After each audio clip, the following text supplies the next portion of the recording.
Before the Demiurge dared to sculpt the reality from the void, there was only the roar, a sound not of harmonious genesis, but a deafening primal scream that echoed through the untime and unspace of pre-creation.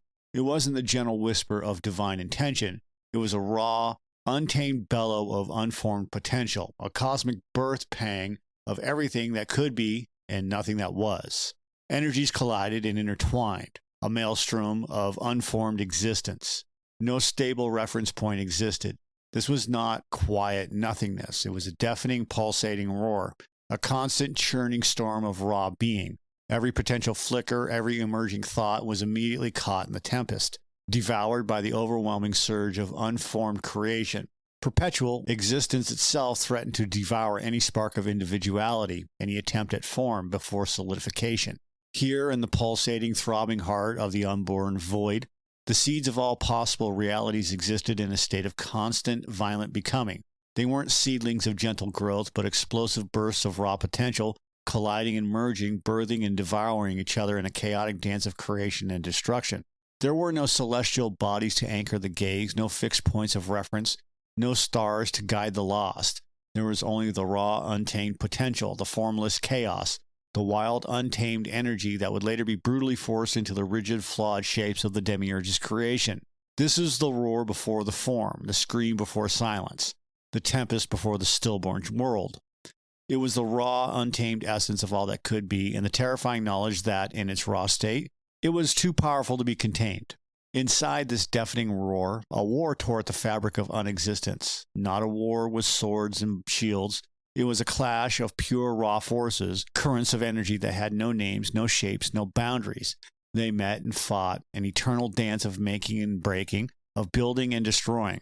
Picture the friction of these forces, the tearing apart of raw potential, the birth and death of realities that could never be, all in a moment too fast to measure. This wasn't a fight for land or power. It's a struggle for control over the very stuff of being, a battle to define what could exist and what couldn't. This endless struggle became the shadow of the divine. Pieces of pure light, pieces of the divine self, clashed and fractured, tearing themselves apart. These pieces were then cast away, separated from the main sources of light, and became the first shadows, the first distortions within the void. From the ceaseless clash within the roar, shadows began to coalesce, not as solid forms, but as flickering, unstable presences. They were the unmade gods, the broken pieces of raw potential that the roar couldn't fully consume, the fragments left behind after the cosmic battle. These weren't beings of pure light like the pleroma, nor were they beings of absolute darkness. They existed in the gray spaces between, the twilight of unexistence, the remnants of a struggle that occurred before any shape or structure could be conceived. These shadows, these fractured entities, became the first archons, the primordial rulers of what would later become the material world. They were the first beings that would whisper into the ear of the Demiurge, influencing his flawed creation. They carry the echoes of the war, the whispers of chaos itself, the seeds of discord that would infect every aspect of the Demiurge's design. They were the first to feel a hunger for form, a longing for control, a desire to impose their own fractured will upon the raw, unformed potential of the void. And this hunger became the first distortion, the first lie within the unborn universe. The pleroma, the realm of pure, unblemished light, existed not as a present reality. It was a faint, distant echo, a haunting memory of a harmony that had been shattered and lost within the chaotic roar. The endless war within the void, the clash of nameless forces, had ripped a gaping rift into the fabric of existence, a wound that separated the raw, turbulent potential of the roar from the serene, unchanging perfection of the divine. This rift, this cosmic scar, became the source of all suffering, the origin point of the Demiurge's ill-fated creation. It was the place where perfection broke and then was twisted. The Demiurge, a being born from this very rift, driven by a flawed desire to restore what was lost, attempted to mend this wound, but his efforts, born of ignorance and limited perception, only exacerbated the damage. And like a clumsy surgeon attempting to stitch together a shattered mirror, he only created more distortions and more fractures. His attempts at creation became a further propagation of the initial wound, a spreading infection of imperfection that tainted every aspect of the material world. The longing for the lost harmony remained, a constant, aching reminder of what could have been and what was now forever out of reach. Amidst the ceaseless chaotic war within the roar, the Demiurge was ensnared by the seductive temptation of form. He, unlike the true divine, could not perceive the raw, untamed potential of the void as a canvas for infinite possibilities. Instead, his gaze was drawn to the fractured shadow, the broken remnants of the cosmic conflict, the faint and distorted echoes of the lost harmony of the pleroma. He saw not the boundless potential, but the broken pieces.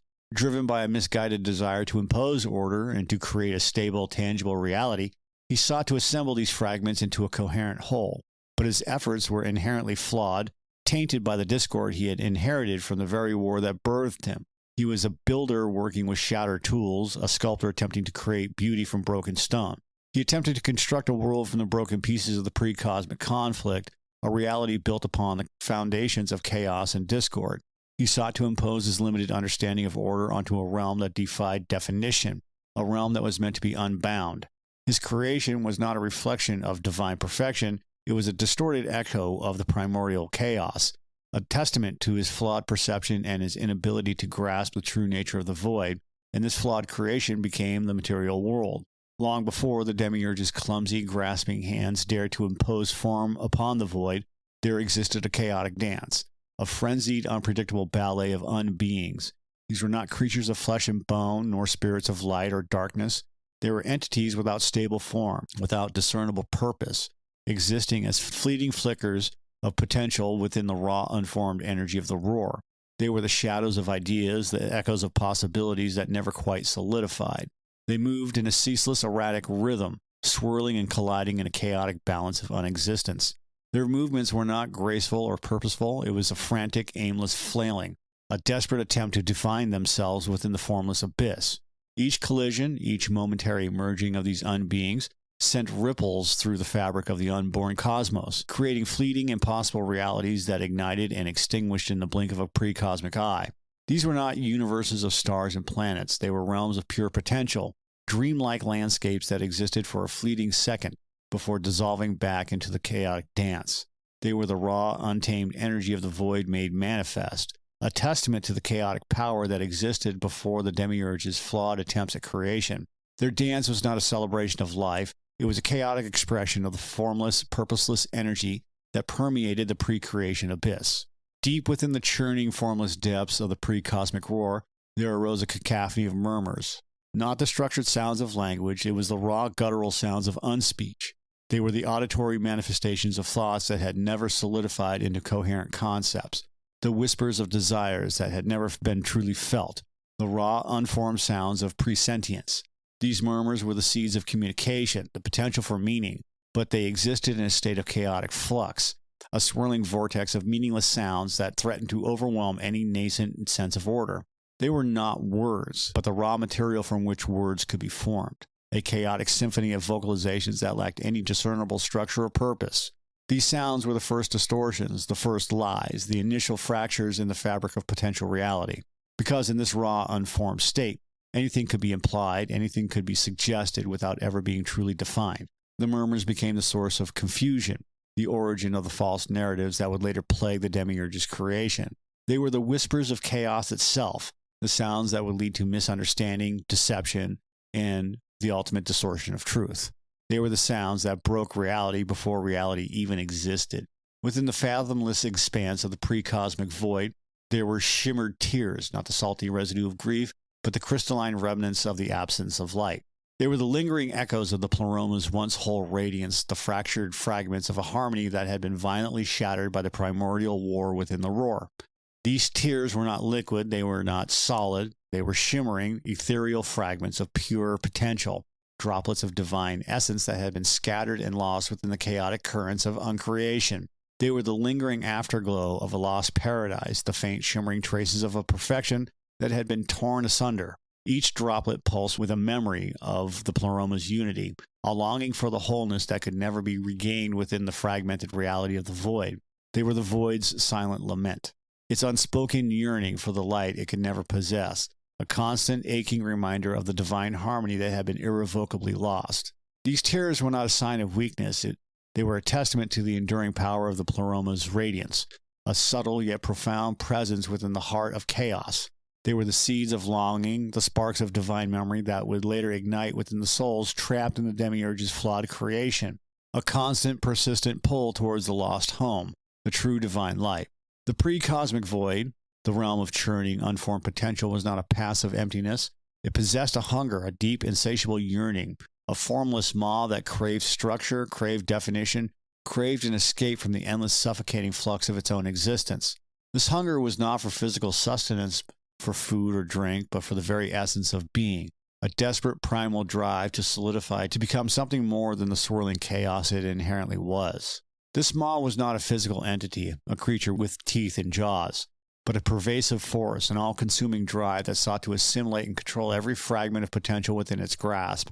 It was a chaotic will, a primal urge to impose its own distorted sense of order upon the unborn cosmos, to force the raw energy of the roar into a shape that it could comprehend.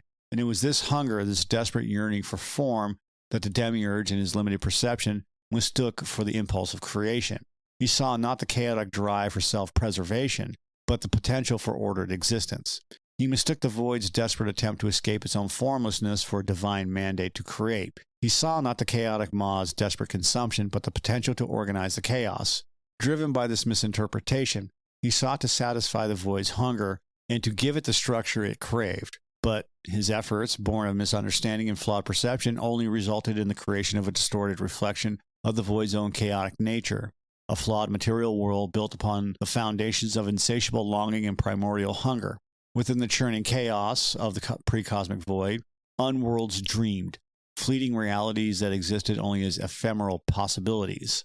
These were not worlds of planets and stars, of mountains and oceans, but realms of pure potential landscapes of thought and emotion, realities that shifted and dissolved as quickly as they formed. They were the raw, unformed dreams of a god before creation, the fleeting visions of a mind that had not yet solidified into consciousness. These unworlds were constantly collapsing and reforming, their existence as transient as the fleeting images in a dream.